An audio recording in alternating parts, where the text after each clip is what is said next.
क्या तुम्हें कभी ऐसा लगा है कि तुम कहीं पर भी पूरी तरीके से नहीं रह सकते हो? You fully don't belong anywhere because religious feel too rigid, science feel incomplete and spirituality is easy but hard to explain. तो हम यहाँ पे आज इन्हीं चीज़ों के बारे में बात करना चाहते हैं। और अगर तुमने कभी भी रियलिटी को ऐसे क्वेश्चन किया है, नहीं रिबेलिएशन के कारण नहीं, लड़ने के लिए नहीं, बट क्यूरियोसिटी के कारण, तो stay with me. So this is me, Gul Bhutani. Today on this channel we talk about spirituality, law of attractions, philosophy and psychology. आज मैं यहाँ पर बहुत सारी जगहों से डिफरेंट आइडियाज को कंबाइन करना चाहती हूँ। पहले तुम्हें ऐसा लगेगा कि कहीं सेंस नहीं बता रहा है, कुछ एक दूसरे से रिलेटेड नहीं है, बट व्हेन वी डिस्कस्ड, हम जब डिस्कस करेंगे इस चीज़ों को लेकर आगे, और तुम्हें ऐसा लगेगा कि wow, it's a very interesting thing that we are discussing. So ये होप ऐसे मेंटेन करके रखते हैं, और आई होप कि मैं तुम्हारे साथ इतना सिंक्रोनाइज कर पाऊँ और तुम्हें ये जो चीज़ें मैं बता रही हूँ वो इंटरेस्टिंग लगे, तुम्हें वो बोरिंग ना लगे। So let's begin with psychology. जो सिगमंड फ्रॉइड है ना, वो हमारा फादर है मॉडर्न साइकोलॉजी का। उसने हमें लेवल ऑफ माइंड्स बताए थे। 3 तरह के होते हैं, conscious, unconscious and the subconscious mind.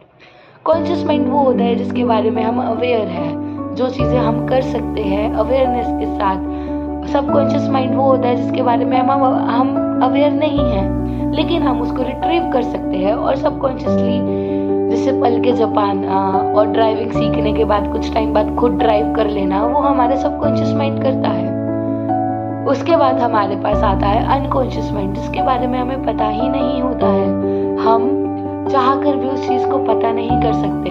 वो हमारे सप्रेस्ड इमोशंस होते हैं जिसको हम कभी प्रोसेस ही नहीं कर पाते, तो इसे हम अनकॉन्शियस माइंड बोलते हैं। और जो हमारा फादर है सिगमंड फ्रॉइड मॉडर्न साइकोलॉजी का, वो हमें ये कहता है कि हमारे पास्ट एक्सपीरियंसेस हमें शेप करते हैं। जो कि हम आज हैं वो हम अपने पास्ट एक्सपीरियंसेस के कारण है, ठीक है? तो कहीं ना कहीं ये चीज़ सेंस भी बना रहा है क्या, लेकिन इसका मतलब तुम्हें ये नहीं लगता है कि इसका मतलब वो हमें ये कहना चाह रहा है कि हमारे पास कोई फ्रीडम ही नहीं है? अगर हमारे पास्ट एक्सपीरियंसेस ने हमें शेप किया है तो हम तो बच्चे थे, तो हमारे पास कोई फ्रीडम ही नहीं थी। हमारे पेरेंट्स ने हमारे साथ सब कुछ किया, तो हमारे पास कोई फ्रीडम है ही नहीं क्या? तो ये बहुत ज़्यादा क्वेश्चन मार्क आता है इस चीज़ को लेकर। और वो ये भी मानता है कि जो भी हमारे पास्ट एक्सपीरियंसेस है, हम उसको हील नहीं कर सकते हैं। हम अपने इनर चाइल्ड, हम अपने इनर ट्रॉमास को हील नहीं कर सकते हैं। तो हम इसीलिए ऐसे हैं आज। तो जब हम हील ही नहीं कर सकते हैं, तो हम आगे फ्यूचर में कैसे बढ़ेंगे? अब इसी कॉन्सेप्ट्स को आगे बढ़ाने के लिए हमारे पास आता है कार्ल युंग। कार्ल युंग ये कहता है कि ठीक है, मैंने माना कि पास्ट ट्रॉमास होते हैं, हमारे साथ बुरा हुआ होता है, लेकिन इसका मतलब ये नहीं है कि हम उसको चेंज नहीं कर सकते। हम उसको चेंज कर सकते हैं। हम उसको चेंज कर सकते हैं जब हम वही अनकॉन्शियस चीज़ें जो हमारे साथ बचपन में हुई है, या जो चीज़ें हमारा इमोशंस प्रोसेस नहीं कर पाया, अगर हम उसको कॉन्शियस में लाकर प्रोसेस करने का कोशिश करें, तो हम उन चीज़ों को चेंज कर सकते हैं। और उसने हमें कॉन्सेप्ट दिया था द शैडो के बारे में, द एनिमस के बारे में, एंड द कलेक्टिव अनकॉन्शियसनेस के बारे में। उसने हमें बताया था कि जो कलेक्टिव अनकॉन्शियसनेस होती है वो हम अपने पूर्वजों से लाते हैं। हम आग से अभी भी क्यों डरते हैं? क्योंकि हमारे पूर्वज डरते थे। हम हाइट से क्यों डरते हैं? क्योंकि हमारे पूर्वज डरते थे। वो हमारा जनरेशन टू जनरेशन चीज़ें ट्रांसफर होती है। फिर हमारे पास आता है कॉन्सेप्ट द शैडो। शैडो क्या है? शैडो वो चीज़ है जो हमें नहीं पता, लेकिन इट्स हिडन विद इन अस। और फिर हमारे पास आता है पर्सोना, द मास्क जो हम अपनी सोसाइटी के आगे लगा के रखते हैं। The anima is the male energy and the animus is the female energy that we carry. हमारे पास मस्कुलिन एनर्जी और फेमिनिन एनर्जी दोनों है। हमारे पास स्त्री और पुरुष की दोनों की एनर्जीज एग्जिस्ट करती हैं। जब हम इन दोनों चीज़ों को बैलेंस कर लेते हैं तो हम एक पर्सन बन जाते हैं, a healthy person. That's what Carl Jung is trying to say. Carl Jung ये कह रहा है कि अगर हम अपने एक्सपीरियंसेस को या अपने इवेंट्स को एक अलग मतलब दे दे तो हम चेंज हो सकते हैं। अब instead of saying I am broken, मैं टूटी हुई हूँ, मेरा दिल तोड़ दिया है किसी इंसान ने, हम ये कहेंगे कि क्या मेरा पास्ट मेरे को क्या सिखाना चाह रहा है, मैं उससे क्या सीखना चाह रही हूँ, मेरे को क्या लाइफ लेसन्स मिल रहे हैं। हम यहाँ पे विक्टिमाइजेशन को छोड़कर हम पार्टिसिपेट करने लग जाते हैं ग्रोथ में, तो हमें कालुंग ये कहता है। तो that's what the psychology says. तो अब हम साइंस को पिक्चर में ले आते हैं। साइंस हमें बहुत प्यार से बताता है कि जो हमारे 5 सेंसेस है वो लिमिटेड है। हम अपने 5 सेंसेस के थ्रू ये पूरी दुनिया को परसीव नहीं कर सकते हैं। हम ये पूरी दुनिया सिर्फ 5 सेंसेस से नहीं देख सकते हैं। टू प्रूव दिस हमें बताया जाता है, साइंस हमें कहती है कि हम एक लिमिटेड अमाउंट ऑफ हियरिंग सुन सकते हैं, एक लिमिटेड अमाउंट ऑफ फ्रीक्वेंसी सुन सकते हैं, हम एक लिमिटेड अमाउंट ऑफ लाइट्स देख सकते हैं। हम 7 कलर्स ऑफ रेनबो तब तक नहीं देख सकते जब तक सनराइज ना आए, सनरेज ना आए और वो रेनबो में कन्वर्ट ना हो जाए।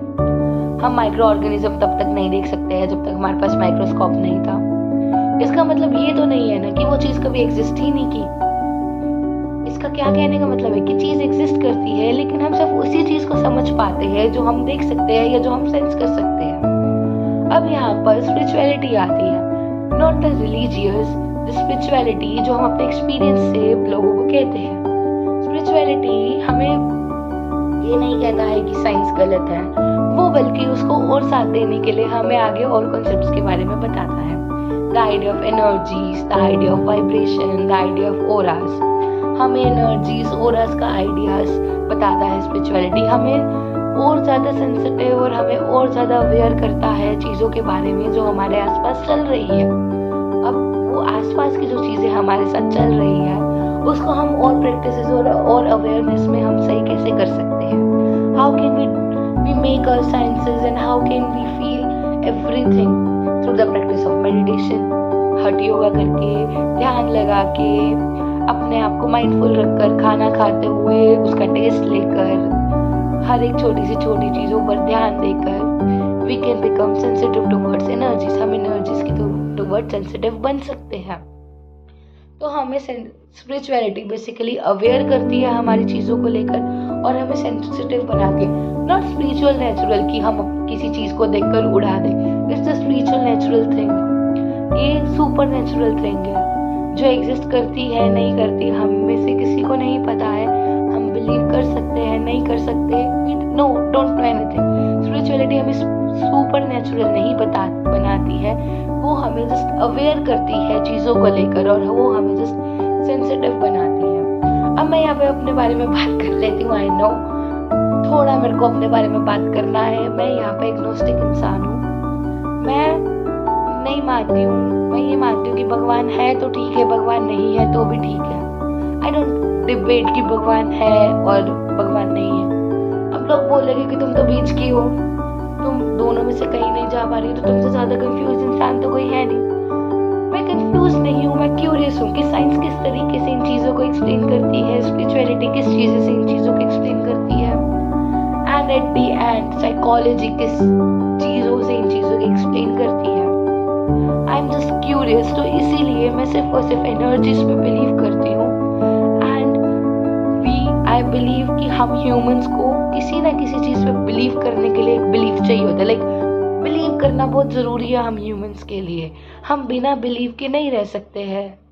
तो मैं बेसिकली बिलीव करती हूँ एनर्जीज पे, और मेरे को उसको बिलीव करने के लिए एक स्टैम्प नहीं चाहिए, एक रूल बुक नहीं चाहिए। I just need a observation.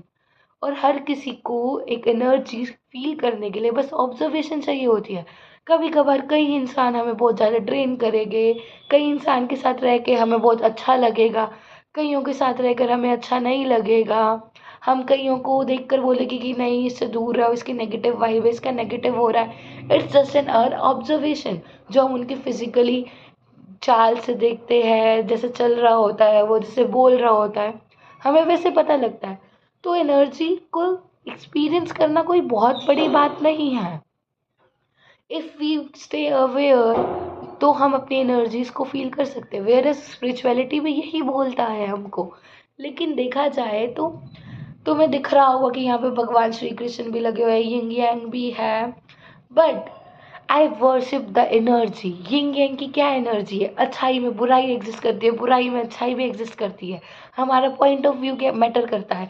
भगवान श्री कृष्ण की क्या एनर्जी है? वो हम लड़कियों को सिखाते हैं अपने लिए स्टैंड लो, वो हमें बहुत पीसफुल बनाते हैं, वो हमें कहते हैं कि कर्म करो। तो मैं उन एनर्जीज के ऊपर, आई worship the energy, I don't worship, basically yes I worship the energy, but मेरे को नहीं पता कि भगवान एग्जिस्ट करते हैं या नहीं करते हैं। I am not the 100% believer of God, but I am the 100% believer of energies. और अगर मैं इसी चीज़ के बारे में बोलूँ आगे, और हमारे पास क्वेश्चन ये नहीं है कि साइंस रियल है या स्पिरिचुअलिटी रियल है। हमारा असली क्वेश्चन ये आता है कि हम सिर्फ उतना ही परसीव कर पाते हैं जितना हमारे ये सेंसेस देख सकते हैं। जो चीज़ें हम परसीव नहीं कर पाते, जो चीज़ें हम नहीं देख पाते हैं, क्या वो चीज़ें सच्ची में कभी एग्जिस्ट ही नहीं करती है। अब मानो हम वैम्पायर्स नहीं देख सकते, हमें नहीं पता, तो क्या वो सच्ची में एग्जिस्ट करते ही नहीं है? Question mark. अब हम स्पिरिचुअल भूतों को नहीं देख पाते, इसका मतलब ये है कि हम भूत कभी एग्जिस्ट करते ही नहीं है। तो यहाँ पे ये क्वेश्चन आता है कि व्हाट इफ अगर हम और अवेयर हो जाए और हम इन चीज़ों को एक्सपीरियंस करने लगे, हमारी जो अवेयरनेस है वो एक्सपेंड हो जाए, तो क्या होगा? तो बेसिकली मेरा यही मानना है कि जो स्पिरिचुअलिटी है और जो साइंस है वो साथ में चलती है, और इवन साइकोलॉजी उसका बहुत मिड वे है। साइकोलॉजी बहुत बीच का चीज़ है जो स्पिरिचुअलिटी और साइंस को दोनों को कंबाइन करने का कोशिश कर रहा है। तो that's what psychology is. Psychology कभी किसी चीज़ को डिनाई नहीं करेगा, वो एक्सेप्ट करेगा, और वो उसके पीछे एक साइंटिफिक रीज़न ढूंढता है। तो इसीलिए मैं यही कहूँगी गाइस, मैं ये नहीं कह रही हूँ कि तुम मेरी हर एक चीज़ को मानो, मेरे हर एक बिलीव्स पे हाँ करो, क्योंकि जो ग्रोथ है ना वो आंसर्स से नहीं मिलती है, वो हमेशा क्वेश्चन करने से मिलती है ग्रोथ। तो या thank you for listening me, and अगर तुम्हें अच्छा लगा मेरे डिस्कशन से, और if you feel very understandable, so please like share and subscribe my channel. Thank you, take care for of your energies, bye bye.